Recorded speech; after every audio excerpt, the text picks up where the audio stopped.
growing a belief I'm too much. Oh. It was one of those moments where it's like, okay, you too much, you speak too much, you want too much. So I was looking for limitlessness. How do you actually prepare yourself in the morning to thrive as a leader? Welcome back to Back into Alignment, where we explore conversations around fun, fitness, and financial freedom to create more aligned lives. Today's guest is Dagmara Asbreuk, founder of Extraordinary Leadership. Dagmara is a transformational executive coach, keynote speaker, and leadership strategist who has worked with leaders from companies like Chanel, Microsoft, IKEA, Abbott, and Maersk. In this episode, we explore conscious leadership, nervous system alignment, and success without self-sacrifice, especially for high achievers. Navigating fast-paced environments like Dubai. Perhaps this is for you.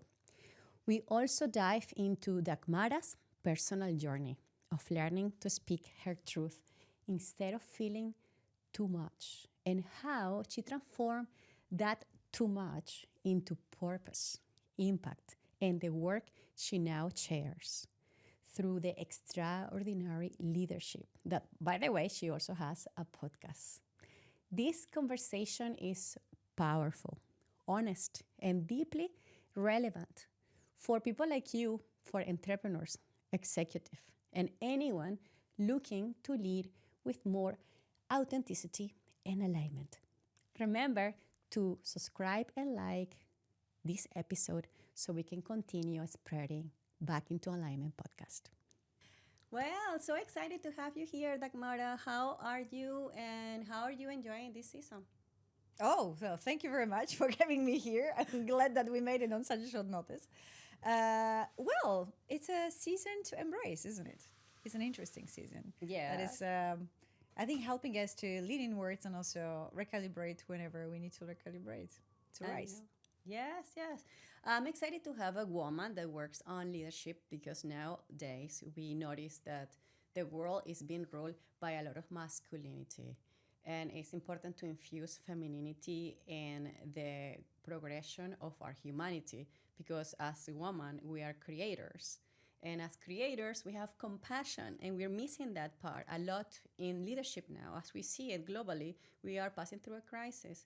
And I wanted to bring in our space of Back into Alignment a woman that represents the courage to actually speak the truth and guide men and women as well to reach their maximum potential. So thank you again for being here. I always tell the audience that I usually meet amazing souls in my path. And then I met you in one of the events. I met you on a podcast interaction. We were actually meeting other podcasters, and you were there, and I loved your energy. I usually connect firstly with the energy, then with the mind. So I really loved your energy, and I'm now excited to share your story for those that are actually feeling stuck, perhaps, or those that are looking to expand their skills into something that is more meaningful for them. So thank you again for taking your time. We want to make it as fun as possible. So tell me firstly, you as a kid, I love to talk about the childhood because we all have that sparkle when we were kids, and then we forget it because we get so distracted to what society wants from us. Can you please take us back to when you were a child? In which country were you? And if you can remember the first time that you felt that you were meant to speak loud. Beautiful question. An original one to ask in a podcast. And thanks a lot for having me again. Well, I come from Poland. Oh, nice. And I was born in times where the communism was still there. So there was a certain limitation, right? And I come from a little village, which is like 100 kilometers from Krakow, which is southwest. It's a beautiful city where I spent my later studied. And the first time where I felt that I can speak up, right? Well, I think that was when I was like 6. And I remember the image that comes to me is where actually that was when and my sister, I have a 6 year younger sister, so maybe I was 9, not 6. And we were swimming in a swimming pool in a garden of our house, playing in a swimming pool. And I remember that I was very loud. I was really like speaking up, and I was really, not taking space. That's I think is taking space. Expressive. Exactly. And I have been scolded for that. Oh, okay. I remember that by my aunt. Your sister was older or younger? No, my sister is younger, actually, 6 years younger. So it must have been me at the age of 9 and not 6. But I don't know why, but this image came when you were asking this question, which probably was one of those early memories, and I'm sure it was earlier, where I felt like, oh, is it good that I express myself and I speak out, for myself? Because I think that was the moment where like, oh, I am too much. I need to a little bit shrink, and maybe there's something. Mm-hmm. But then in that moment, were you able to speak loud, or you actually had to retrieve and just being more quiet because you realized that being too expressive was actually being judged by others? Yes, that was the second, right? So that was me growing a belief I'm too much. Oh. It was one of those moments where it's like, okay, you too much, you speak too much, you want too much, you take space, and you don't listen to others, you don't give space to others. That was this belief that landed. There are other beliefs, of course, that landed earlier even. But this one related to the question that you asked me. Yeah. But then that happened when you were a child.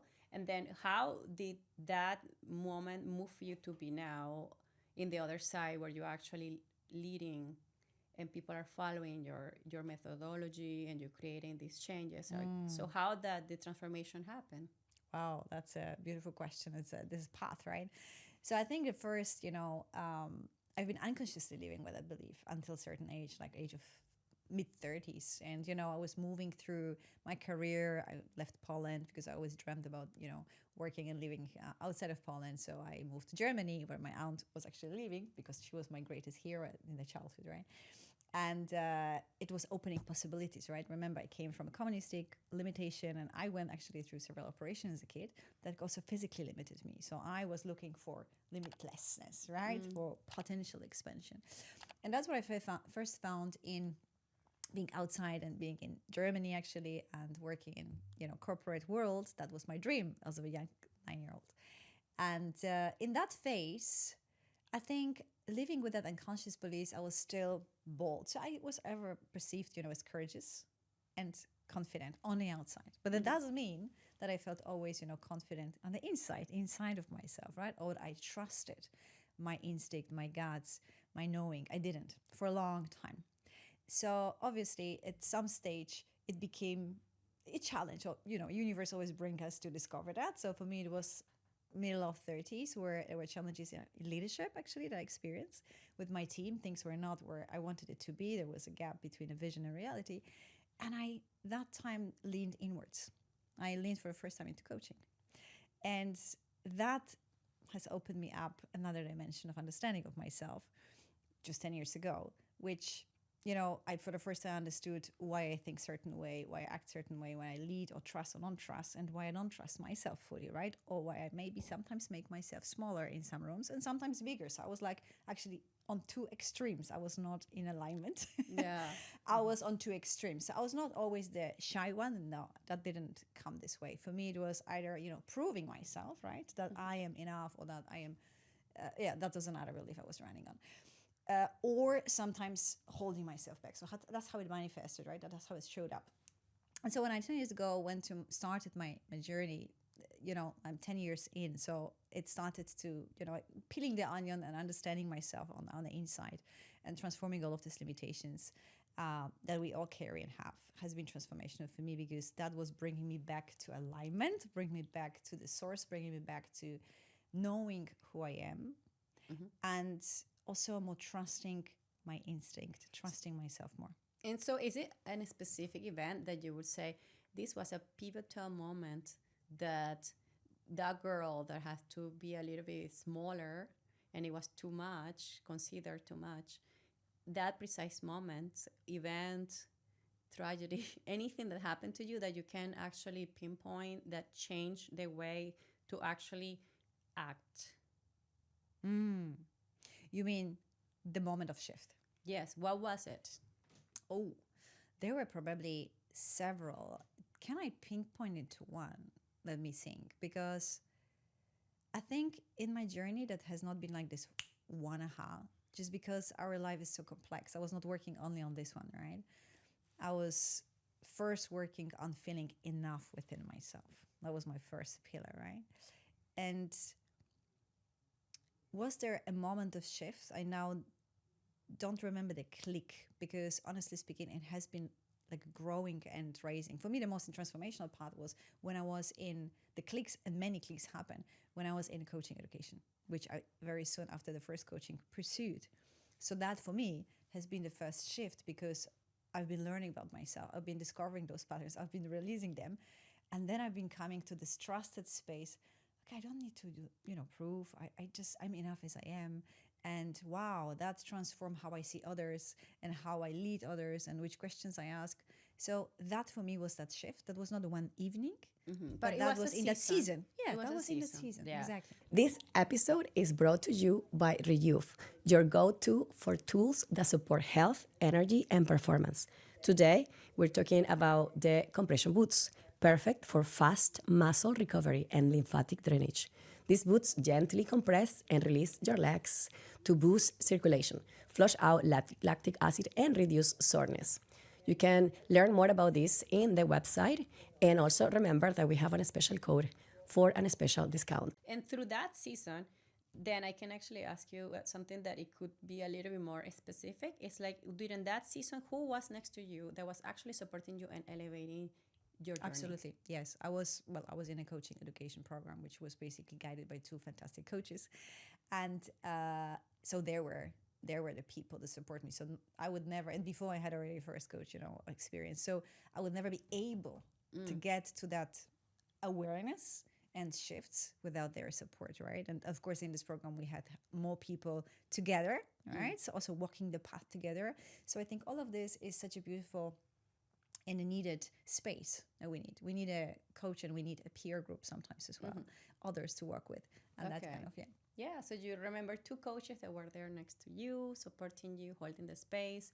And now that you created, after all of this transformation, extraordinary leadership, you also have a podcast, which is a great way for you to continue expressing and building a library of content, right? The easy way for us as a podcasters to share what we're doing is to literally send the link of content that could be transformational for so many other people. Usually that's what I do.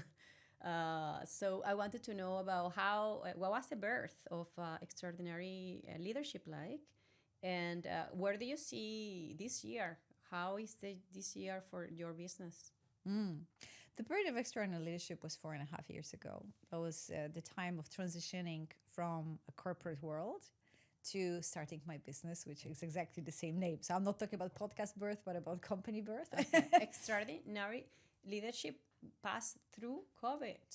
Yes. So I was transitioning. The very good catch. I was transitioning exactly in a COVID time. I mean, that was towards the end of that. So you find that COVID, being isolated in silence with less distraction, that allow you to actually be back into alignment? Yeah, that's a good question. I think COVID definitely played a role to speed up that transition because two transitions were going on. I was in a corporate world and I was already sensing, and I was in procurement functions. I was not in HR, not doing anything with coaching, although I was implying coaching in my work and I was coaching on the side. Yeah. And I already felt that where I'm pulled into is more in that world to empower other leaders rather than to continue my path in procurement. I was just, between I know it and when do I take the leap? Yeah. And then COVID came. And then I realized something that, I'm starting to get bored or I'm wasting my time. And at the same time, our family, my husband and kids, we felt we need a shift. Yeah. We were feeling like, okay, we need another space. So these two transitions came at the same time. And it was a conscious manifestation of Dubai because we didn't think about Dubai first, but it came to us. And so coming here to Dubai and taking, first of all, the decision to leave the corporate world, for me, it was a clear sign. I know what I'm going to do. Okay, so you came straight from Germany? From Munich, yes. Okay, from Germany to Dubai, you brought your idea and start growing leadership businesses here, right? The first year, actually, I started on a site in Germany already. So Okay. I was, in transition parallelly already trying it out if that works, developing my first leadership development programs. And then straight ahead, actually, well, when I transitioned, I had already, a very good starting point, to be honest. So I had things started to line up. So that was the beginning of extraordinary leadership, to answer your first question. And that is the methodology of the framework of what you're teaching. It could be only for a particular niche, or you actually see that what you do can impact anyone in any industry? Great question. So first of all, I want to say that my methodology grew with me in the last 4 years exponentially. Yeah. So, when I was leaving and starting and, thinking that's my methodology, and now after 4 years is a huge difference, just because I've been coming to the next level of depth, right? Yeah. Now, who I work with, I love to work with CEOs and executives and people that have, responsibility, ambition, vision, want to realize, want to make an impact, and have a real deal to lead, and to develop others. So that's kind of what I resonate the most. And it doesn't matter from which industry. That's the nice thing, because I've been working by now, with many different industries and size of a company, just because it's such a human process that I guide people through, right? Guiding them to discover actually their inner limitation. That is usually the blind spot. I call it an inner baseline. That most of the leaders, including myself, are completely unaware. I was also completely unaware until I started, to go deeper. And that's, I discovered, and I rediscover each time with every client, is what hold us back, what actually, create our reality, in other words, right? So if we don't run on unconscious understanding of what drives our behaviors, thoughts, decisions, and actions, we just live in limitation, unconscious limitation. So, that is the first step that we start. Then we move on into not only understanding, but liberating ourselves, right, from those biases that are on subconscious. So by yourself, as you asked me before, it's very hard to get. You do need another coach and guide into that. And then something interesting you discover in this process, that there is a different side of you. There is a different part of you. There is this most powerful, highest you, truest you. Some people call it future you. Some people call it soul, right? Some people call it essence, whichever you want to call it. But there is this gold beneath that conditioning, surface, and biases. And that's when we start to really shift. And when we, create from that space and vision, when we actually embody that identity, which is actually the third part of the process, this is where we shift how we lead, shift how we feel about ourselves, shift how we make an impact. And from there, we can strategize. From there, we can lead our team to great performance and business to the next level. But we need to first embrace that. So that's, if you like, that's the methodology of extraordinary leadership. That's the path. And that's pretty much where I start with leaders. And then we look into other areas that they need to look into. So, yeah. Nice. Yeah. I understand that you take the evolution of the new creation of someone that is looking to excel in the full potential through your framework. But then people that are listening to this may have some excuses not to make the change just because they are full with their schedule, they're running multiple businesses, they are householders of families, and they don't see that this is important, even though they are exhausted, consume, and not aligned. So how someone can actually get in touch with you? Like, is it usually you come on a corporate level where you're actually instructing a group of a team, or you just go more into one-on-one growth? Because we can grow in so many ways, right? Sure. Like, I have being inspired by the team I'm working with now is inspiring. I see people on the stage, they're like, oh, one day I will be on the stage. I know, and I'm excited. I'm cheering them up. So that's a way to show the future by being the example. But then also the one-on-one is important to actually go inwards, especially with guidance. So I'm just curious, like, your practice of the extraordinary leadership is applicable for one-on-one, or you see that your impact is more of a bigger collective growth, or how is actually you see that you create the most effect on people? Amazing. And great question. Thank you for that one. So it's both. Okay. So actually it's three things. So Actually, I started only with individual journeys, Okay. and I still hold those precious ways of partnership with leaders, right? I am now, well, not now, but I already transitioned to also group work, because quite a lot of this work you can do in a group, and there is a beauty as well when you do it with other like-minded people in a safe space, right? Where we trust, where we feel safe, because we can also learn we're not alone. We realize, oh, it's not only my problem, right? And so that's another way. And I work also with leadership teams, but that's more about, how do you become a legendary team, Okay. right? So that's a little bit different focus. But when it goes with transformational, work is in both, right? In group and in one-on-one. And I'm building that, not building it, but that already exists. Now what I'm building is also some different level of accessibility to this work. So some first pieces before people go to a full transformation, because I noticed that for exactly the same reason you mentioned, some people need more time. Some people are not knowing what the journey is about and have fears about it. Like, wow, what will happen in that change, right? Will I have to leave something behind or whatever? And then they are living in the paradigm of limitation, of lack.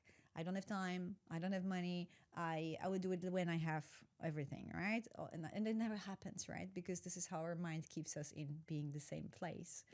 So I'm also building, more, like podcast is one of the stream, but also self-paced resources, which can be accessible, smaller, bite size. Like programs that Yeah, smaller people programs. can just join. Yeah. For example, one of the even smaller things is how you prime yourself to the aligned highest state in the morning. Okay. That's a product by itself. How right? do you do that?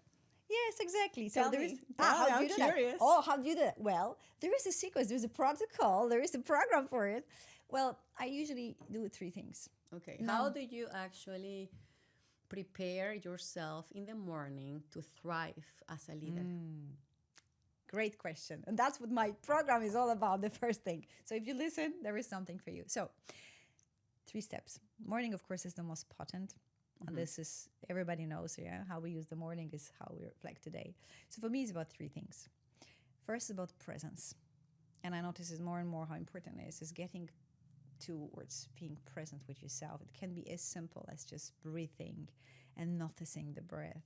It can be closing the eyes and, just, I'm here. It can be a little gratitude. That presence is putting the attention inwards, right? The second is about getting to that state of desired state of the highest you, I call it, right? We all have its own definitions of the highest you is. And it's not an intellectual process. It's about the state. It needs to be felt and embodied, for which purpose I created a lot of energetic activations, right? So it's a guided, closed-eyes process that people get used to, get access to when they work with me or in a self-base, and I use it myself. So it is guided. We can call it type of meditation, but it's really energetic activation that allows you to go to that space of that future highest you in many different fashions. They are different guided journeys. And that is how you basically really feel that shift in the body. That is the visceral experience, because it's not about envisioning in the mind, okay, that's who I am and that's my next level and that's the goal that I have. There's nothing happens, right? We need to shift in the body. So it's allowing you to actually attune, I call it, attune to that state, because it's an energetic process, right? And from there, you already feel differently. And from there, I'm setting also the intention. What's the most important today? Or how is that version of me? What is the version of me choosing? So that is what my morning is in a normal fashion. That's a third step. Okay. Now that is if everything goes pretty well. But we have those mornings that we wake up and we have a lot of emotions inside, right? We have a turmoil, or we didn't sleep well, or something we didn't process, because that morning actually starts in the evening. That's what I last time spoke with my clients as well, is about setting that intentions and envisioning that next day you can start in the evening, right? Before you go to sleep, because subconscious is very awake. So, but despite, you might be on a journey, you might be processing a lot. Like now, people are processing a lot, right? And they are not always from the regulated nervous system, right? So we might wake up with a lot of worries, anxiety. Many of us have been, even those that master state. We know it, right? So if that happens, I do focus in the morning first on on shifting that, following that, shifting that in emotions, because the other process I mentioned will not work until we come to a more regulated, calmer state. And for that, again, I have either the process of closed eyes guided activation, or it is about journaling. There are many different processes that you can use, but it goes about coming back to the regulated nervous system first, because everything happens from there. You are a wellness driven woman who wants calm, steady energy without the jitters. Meet Chai Tonics, instant, vegan, adaptogenic chai made to fuel woman on the go. Try Focus Flow for clean energy or Rose Ritual to melt stress. Get the 10% off with code JOA10 at thechaitonics.com. Chaitonics, ritual meets results. Coming back into alignment. Yeah. So I understand that you have this program that you can actually share with anybody, anywhere, right? People Yes. can join this program Absolutely. anywhere. Anybody. It's there. Yeah. Absolutely. Okay, that's good. Now about 2026, there's a lot from the beginning. I'm Venezuelan. Right from the beginning, we got bombarded in Venezuela, and now in Dubai, we have this Gulf region that is being affected highly, as everybody knows. So we definitely need to be very conscious in the way how we're regulating our nervous system, and also to create the new leaders of our community. That doesn't have to be any extraordinary in this moment. Actually, anyone can become a leader at home, to lead home, like our family, to lead our neighborhood, our community. So it's important to start creating this infusion of possibilities. So I wanted to know, how do you see extraordinary leadership happening in 2026 from Dubai? I mean, this is the epicenter of everything. Actually, that's the era when we are being called into being that extraordinary leaders ourselves in every fashion, as you just said. And one thing I want to say is that we could watch that in slow motion or in speed motion, being here. What, the government of Dubai, how leadership of Dubai is working. That's an example of extraordinary leadership as well.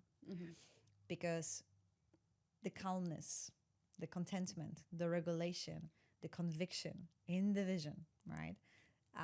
The confidence, that is what is transpired and has been transpired. And transparency, right? There's been so many things that we can look up to into how to navigate, in this case, a country, but we can inspire ourselves into our little places that we impact. It can be a family, or it can be a team, it can be a business, whatever number, it doesn't matter. But it goes about how we walk that volatile outside. We need to be stable inside, right? And from that place, the communication is different. That's what we've seen. I mean, I've seen it in media, right? Some of the people from our government here, right? Yeah. The way they express the energy and interest by in the communication. It's not about the words. It's about the state. Yes, of course. Yeah. So what we can do is first, of course, inspire ourselves from others. But the most important is the regulation of the nervous system. That is the first rule, because when there are a lot of volatility and instabilities outside, obviously our system, our mind is vigilant, our nervous system is in more survival state. So we can help ourselves by any sort of what helps us to get back to calmness and groundness. There are many meditations as well available for that, right? There is a breathwork available for that. Walking, staying, energetic activations. There are many different ways how we can do that, but that's the foundation. If we don't do that, we are taken, right, by the fears. Yeah. And in 2026, are you planning to be global, or you still want to just focus on Dubai and the impact that you can create here? Well, I act all the time globally. So basically, my main hubs are actually here in the region, but also in Europe and beyond. So that has been already like that. And I love it. That's why I have, many things via Zoom, right? And available also on the platforms. Some are locally as well, just because I love this global impact and being there. And I want to grow, of course, the impact of external leadership to as many leaders as I can, because I know the transformational impact it makes, first of all, in their businesses, but also in their lives and in their marriages and in their families. Yeah. And if you could choose one specific group of people that you would love to create an impact using the methodology that you have been learning, which group would you focus on? I have always two. My favorites. Yeah. CEOs of mid-sized companies that are aspiring to go to the next level with their business in terms of size, in terms of operation, and two, executives in large corporations leading transformational change. That always has been in the heart of two of them, because I've been into places as well. So it's very much resonate.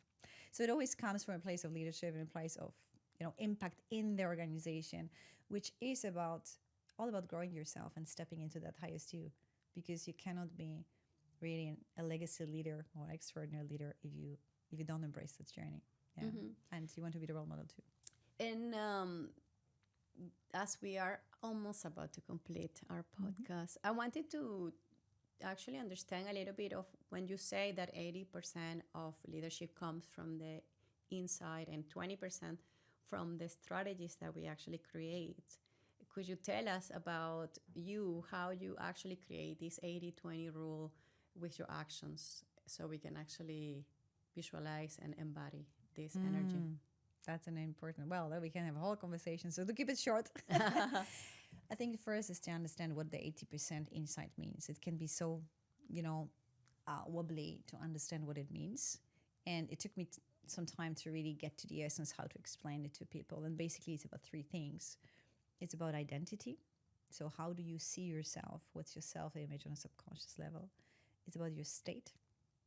And it's about your subconscious patterns that narrow your perception or widen your perception. And those three are fundamentally shaping your inner baseline, right? And shaping that 80% that impact anything else. And in essence, it shapes also your frequency, right? That's who you are. So that is first how to, understand, okay, what is that insight? What do I need to do? And it's on a deeper level than just mindset, right? Now, how do I embody that? Very first is whenever I face any challenge, for example, in business, things do not come as I wanted. The very first place is for me to look there before I go to refine a strategy. Because I know that whatever I'm encountering on the outside is a reflection of my inside. So either there is something in my identity that I haven't embodied, that maybe I think I embodied, but I haven't, the belief system, the perception of myself, or I was not in the right state, or I am not consistently at certain baseline of my state, because there is a long story by state. And or there are some old patterns that, sabotage, right, my creation of what I really want. So there's something inside that hold back me from realizing what I want, right? And that is the first place I look. And when I look into that, usually the first shift that comes, because it's shift in energy, shift in perception. And the second is then with that new shift or new energy, new frequency, I'm able to look into the strategy where I need to shift, because that part is also important. We cannot just be, working on inside, but without externalizing embodiment. So this is where I look into strategy. Where do I need to shift? Maybe I need to, as an example, I was recently looking into, maybe my longer term programs need to be cut into pieces. Maybe I need to create, as I just walked you before, also some self-paced products, right? That came out of the inner shifts. That didn't came from me sitting and thinking through and, banging my head. But through allowing myself first to tap or recalibrate or reconnect. And from there, intuitively also look into the strategy and look into the next level actions. And then, of course, it's all about staying consistent with both, right? We need to show up for ourselves.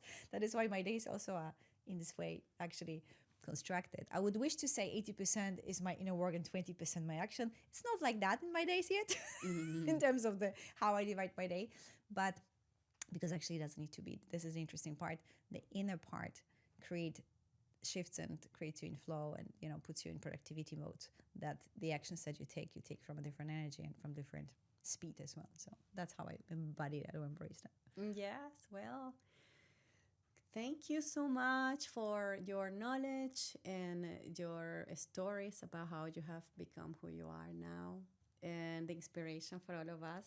And if someone wants to actually contact you and perhaps be part of one of these groups or maybe work one-on-one, how can we find you? Oh, well, very easy. I am very often on LinkedIn. So that's the first place to look. I have an external leadership podcast. So that's if you would like to learn more. And there are also conversations, not only my own sharing, but conversations with others that belong to this journey as well and inspire. And Instagram. Yeah. That's the various places. Social media, easy to find me. Well, for sure, I will be sharing in the notes all of the contacts for the links to be able to contact you. And we wish you a new season that flourishes you and it brings all of your desires in reality. Well, thank you very much, Arlie, for this amazing conversation, and I really enjoyed it. Thank you. Thank you. Cheers. That's a good end for the podcast before the